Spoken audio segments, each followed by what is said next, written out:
Hello, welcome to ஒரு news பல views. சில நாட்களுக்கு முன் அமித்ஷா அவர்கள் தமிழ்நாட்டுக்கு வந்து பாரதிய ஜனதா பொதுக்கூட்டத்துல பேசியிருந்தார். அப்ப திரு எடப்பாடி பழனிசாமி அவர்களுடைய பேரை அவர் சொல்லவே இல்லை. தேசிய ஜனநாயக கூட்டணி ஆட்சி அமைக்கும் தான் சொன்னாரு. அதிமுக கூட்டணிங்கிற வார்த்தையும் அவர் சொல்லல. அப்படிங்கிற அதிமுகவுக்கோ திரு எடப்பாடி பழனிசாமி அவர்களுக்கோ இன்ட்ரோ எல்லாம் தமிழ்நாட்டுல தேவையே இல்லை. இன்ஃபேக்ட் அமித்ஷாவுக்கு வேணா இன்ட்ரோ தேவைப்படலாம்.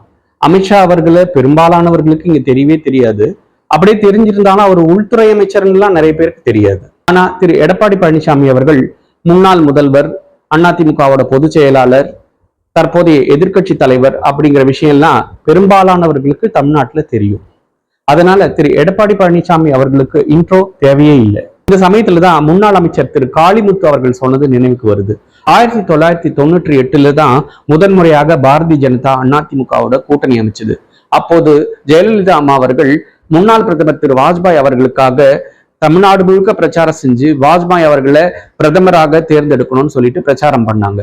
அதனால் வரை தமிழ்நாட்டுல வாஜ்பாய்னா ஏதோ ஜாங்கிரி, ஜிலேபி, பாதுஷா அப்படின்னு நினைச்சிட்டு இருந்தப்போ ஜெயலலிதா அம்மையார் அவர்கள் தான் வாஜ்பாய் அவர்கள் நல்ல மனிதர், அவரை நீங்கள் பிரதமராக தேர்ந்தெடுக்க வேண்டும் என்று தமிழ்நாடு முழுக்க பிரச்சாரம் பண்ணாங்க. அதன் பிறகுதான் வாஜ்பாயை பற்றியே தமிழ்நாட்டுல தெரிய வந்தது அப்படின்னு திரு காளிமுத்து அவர்கள் வேடிக்கையாக குறிப்பிடுவார். அதே நிலைமை தான் இப்போ நீடிக்குது. அமித்ஷா அவர்களை தான் நிறைய பேருக்கு தமிழ்நாட்டுல தெரியாது. ஆனா திரு எடப்பாடி பழனிசாமி அவர்களை தமிழ்நாட்டு மக்கள் அனைவருக்குமே நன்றாக தெரியும். இன்னொரு விஷயத்தையும் திரு அமித்ஷா அவர்கள் குறிப்பிட்டு பேசுறாரு அந்த பொதுக்கூட்டத்துல. அதாவது தேசிய ஜனநாயக கூட்டணி தான் ஆட்சி அமைக்கும் அப்படின்னு சொல்றாருன்னு அரசியல் விமர்சகர்கள் எல்லாம் கருத்து தெரிவிக்கிறாங்க. உண்மைதான், அப்படிதான் பேசுறாரு.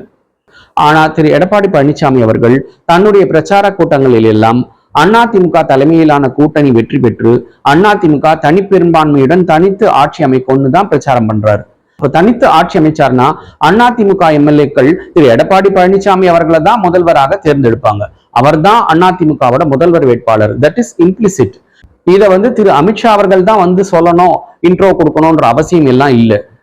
அமித்ஷா அவர்கள் சொன்னாலும் சொல்லலனாலும் திரு எடப்பாடி பழனிசாமி அவர்கள் தான் அதிமுகவோட முதல்வர் வேட்பாளர்.